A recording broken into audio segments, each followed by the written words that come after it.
Good morning, folks. Good morning. Good morning.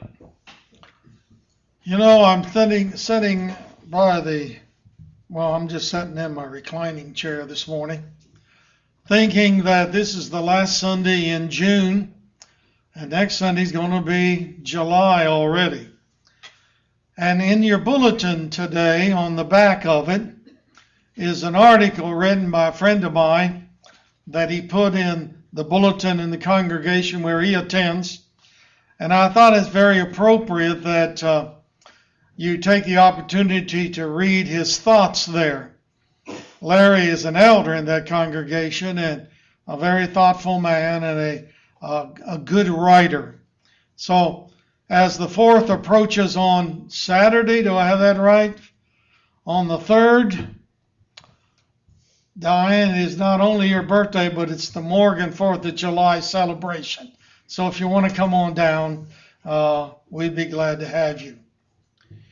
Our subject this morning is different than one that I usually try to bring to you. In the 1850s, an English scientist by the name of Charles Darwin was very interested and had been for many years about the races of men. Obviously, there is on this globe several races of men. And he always wondered, wanting to know how that could be. And he made many trips into the world and came back to England and wrote a book called The Origin of the Species. Now, there's much to be said about that I don't have the time for this morning. But I'm going to try to do this in as brief a fashion as I possibly can. In that book, he suggested that the human race, all the races, evolved from a process of the survival of the fittest, suggesting that the animal kingdom, the marine life in this world, and human beings as we know them evolved from lower forms of life, single-cell amoebas. I'm not trying to give you a science lesson, but he said as these cells grew and developed over millions, even billions of years, they evolved into all kinds of things. And only the strongest survived. His phrase was the survival of the fittest. And as those objects grew, after millions and billions of years, we have human beings. And we have races of human beings. We have animals. Everything from an elephant to an ant. But the human beings, as we know them, were the strongest, and they survived. Other beings walking on 2 legs were not as strong, and they have not survived. The whole concept is called the theory of evolution. Excuse me. This theory was first proclaimed in the 1850s. It had never been talked about or believed or even thought of prior to that. And most of the time it was rejected in the world.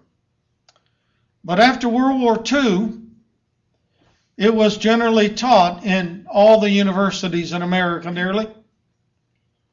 And today, all public schools teach the theory of evolution.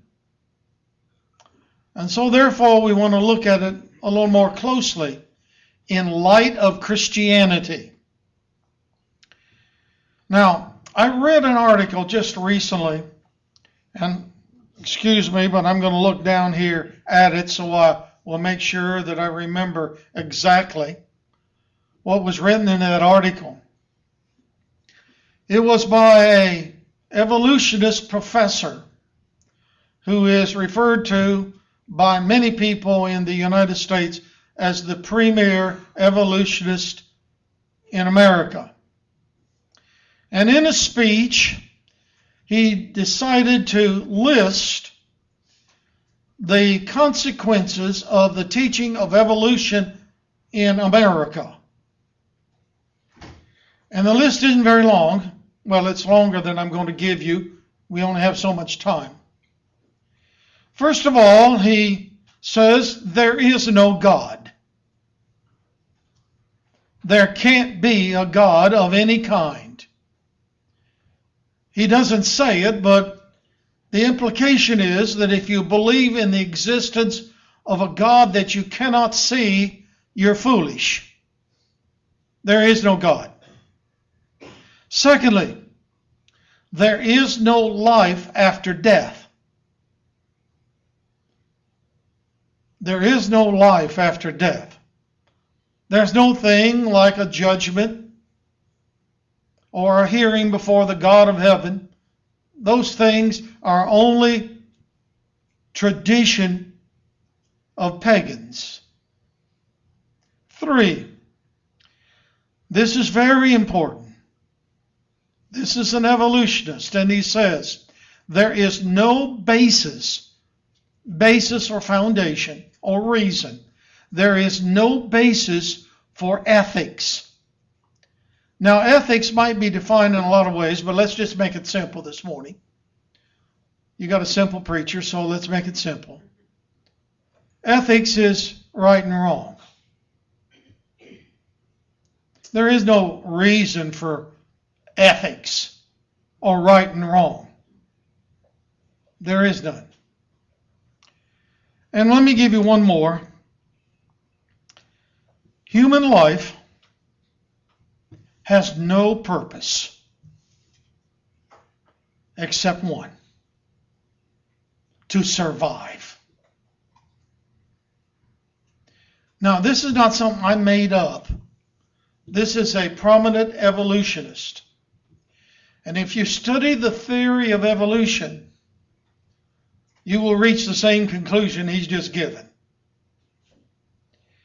Now, I want us to take a further look at this morning in light of Christianity. First of all, he says there is no God. My friends, if you're a Christian this morning, at some time in your life when you were young or older, or even that, matter of fact, very old, and you were baptized into Christ for the forgiveness of your sins, there was something that preceded that. Something that happened in your thinking. And something that was expressed publicly. The preacher, or whoever baptized you, probably asked you, do you believe, now listen, do you believe that Jesus Christ is the Son of God?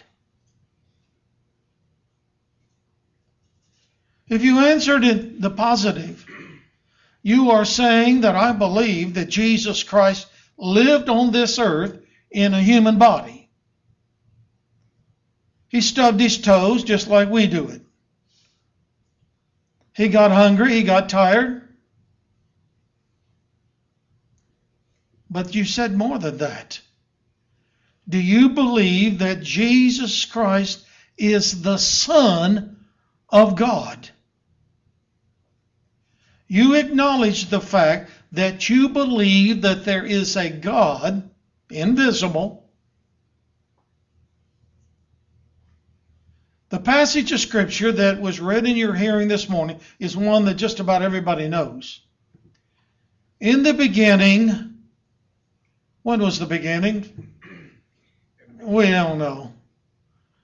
We're talking about the beginning of our world. When was that? Well, you can ask 100 people and get 100 different answers. But whenever the beginning was, there was something else already there.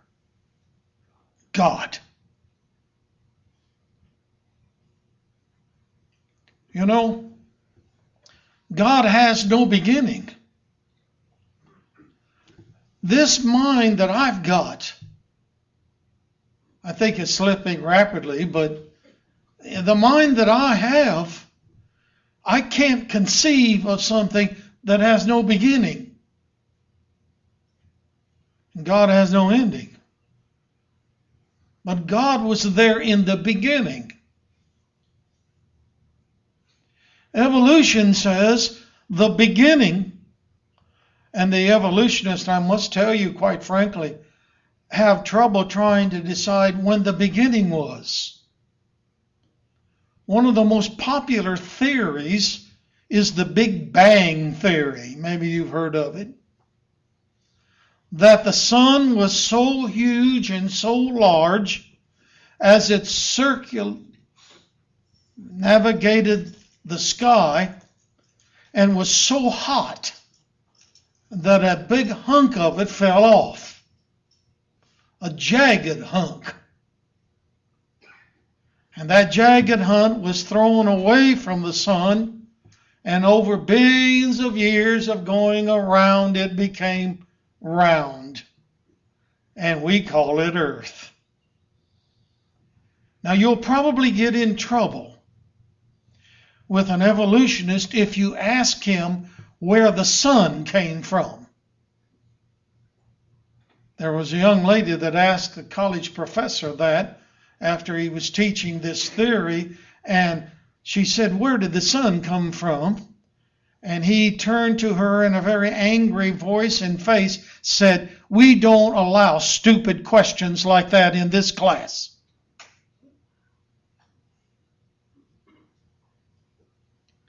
When was the beginning?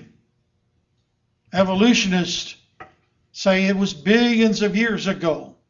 And I'm getting off the subject here because I want to say so many things. But the Bible says there was a God.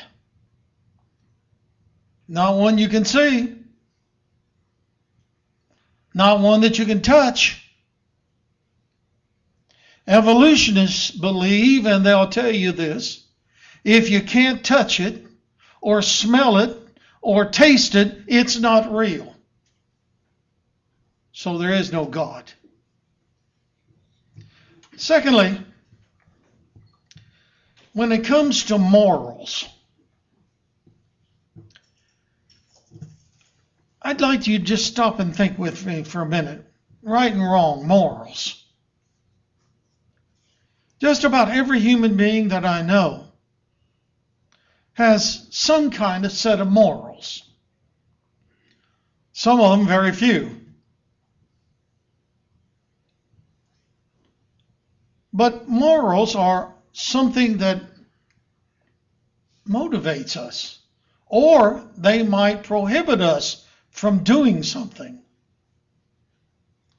If evolution is true, where did a foundation for morals come from? Nowhere. But we understand that there are morals in our world, and we're glad of that, aren't we? When God created man, and men multiplied upon the face of the earth, but from the very beginning, God established some principles of right and wrong. Remember the story of Adam and Eve? God told them that they were to eat of the fruit of the trees of the garden. That's what you can do. That's good. What else? We don't know. But then he said there was one tree you are not to eat of, the tree of the knowledge of good and evil. So we have the right thing to do, the wrong thing to do. Of course, you know what men do. They tried wrong. When men began to multiply again, God established a law for the children of Israel, the Jews. And God gave those laws on a table of stone, commandments. We know them as the basics of the law of Moses, as the Ten Commandments. God established morals. Evolutionists teach that in America, for example, we have laws. You know it's against the law to murder somebody in America? Did you know that? It's against the law. By the way, I listened to the news, Jerry, last night. Mistake. The news coming out of Columbus last night, the 5 leading stories were 5 different murders in Columbus.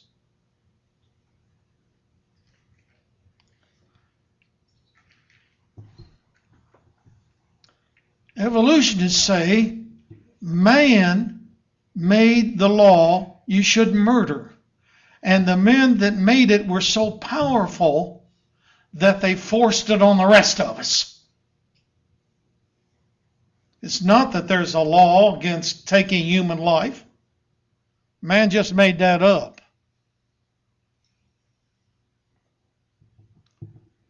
Let's address another thing here quickly. Evolutionists tell us that life has no more meaning than a fish, no more meaning than an animal, and by the way, no more meaning than an ant. I just set out some ant poisoning yesterday. And some evolutionists would tell me that's improper. Because you are fortunate as a human being to have advanced further up the ladder, so to speak, than that poor ant has. You're trying to kill one of your kind.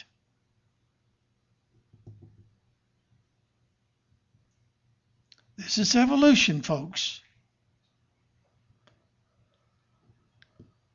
You know, as we talk about right and wrong, if evolution is right, now think about this for a moment.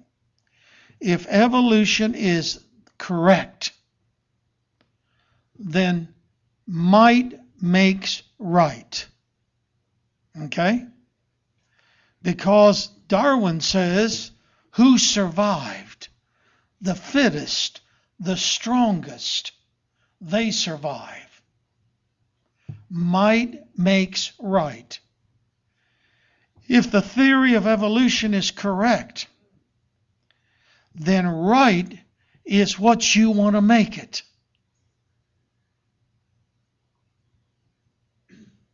Now, I'm saying all this stuff to come to a point later. Some of us in this room have a pretty good knowledge of World War II.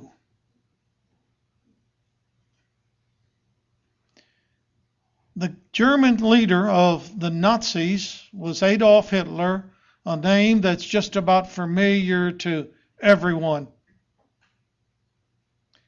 Adolf Hitler organized and directed the deaths of somewhere between 3 and 5 million Jews. Now, if you've delved into that story, there's one thing you need to do. You need to go back and look at the movies that the German Nazis made. And in those movies, which are still available today, the propaganda machine said, we're going to get rid of this vermin. And they would show pictures of rats. And then the next frame were Jews. Hitler had the power to do it. And in his evolutionary thinking, we're better than they are. They're rats. Let's kill them. He did. And the world shudders at that, but the world pretty much ignores that Joseph Stalin, the communist leader of Russia, murdered 50 million of his own people. Are you getting the picture? If we're stronger, if we're better than these poor peasants out here, kill them. You know, it's the survival of the fittest.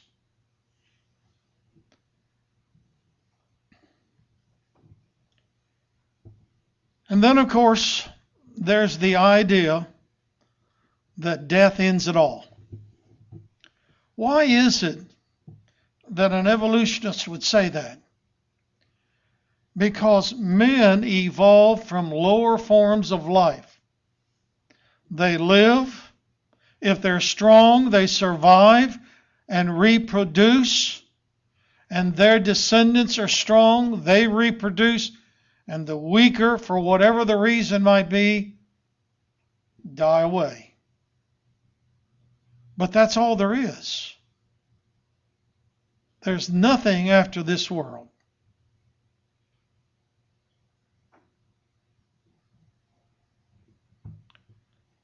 This is depressing, isn't it? But this is what every public school in America teaches: evolution.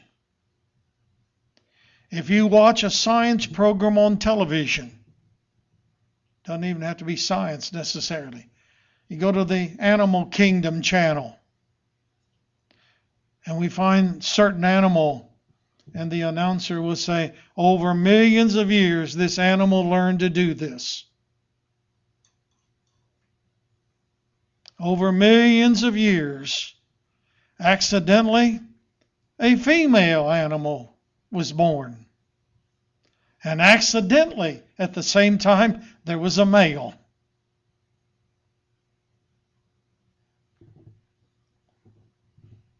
Accidentally.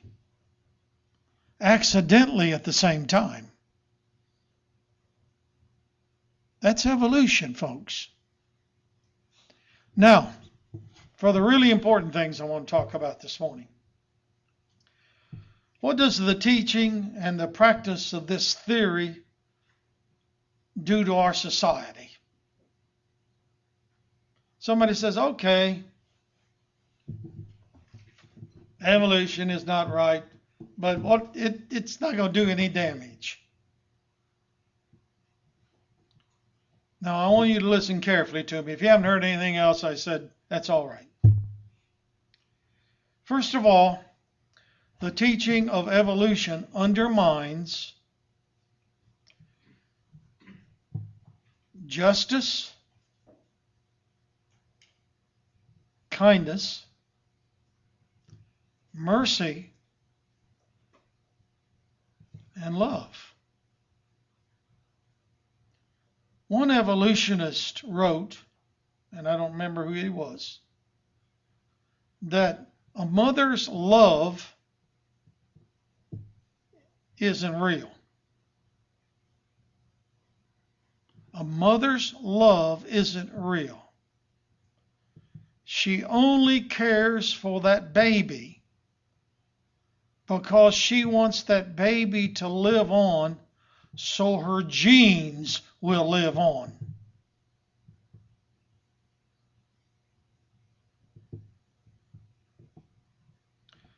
There is no such thing in evolution as kindness.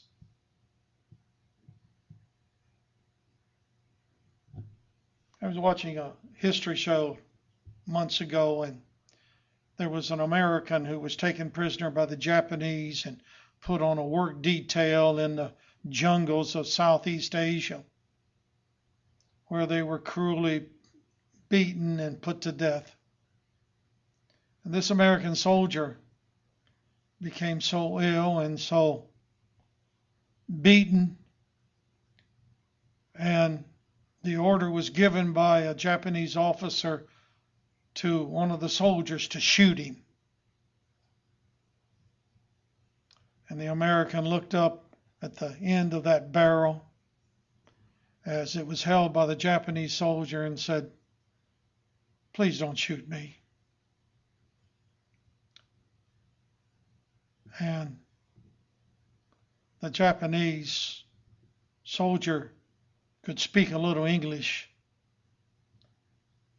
And he turned his back on the American soldier and said, "Run." I don't know his motivation, folks. It wasn't hate, was it? And that American soldier survived. In evolution, there's no such thing as love and kindness, and above all other things, mercy. It's only the survival of the fittest.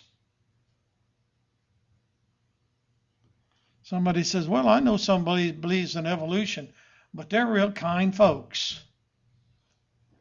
That's not what evolution teaches. They may be kind folks. If death ends at all, and there is no God, then human beings are free to take advantage of other folks, to abuse them. Folks, evolutionary thinking is the mother of abortion. You with me? Evolutionary thinking is the mother of abortion. It's all wrapped up in a woman's rights. It's her right. Why? She's stronger than the fetus in her body. Evolutionary thinking is the father of child molestation. He's a little boy, she's a little girl, I'm big. What right? There are no such thing as rights.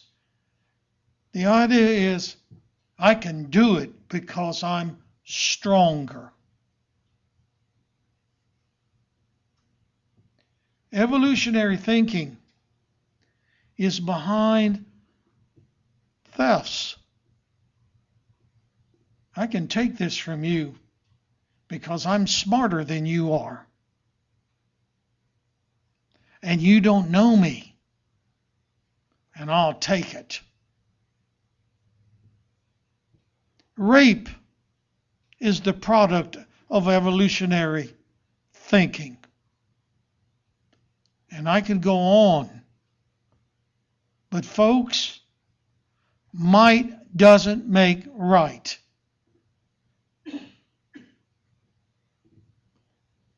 But the thinking that is spawned by the idea that I'm nothing more than an advanced amoeba.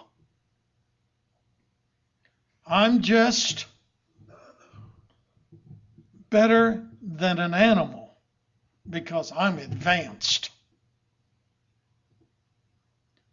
You might laugh at this and you might think it's a joke.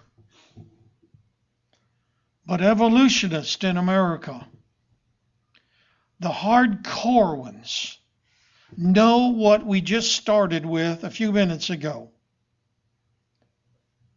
In the state of Florida, I guess a year by now, there was a group of individuals that wanted to introduce into the state legislature an amendment to the Florida Constitution that gave, or would give, I should say, all animals, dogs, cats, alligators, rats, mice, the same status as citizens of Florida with the same civil rights.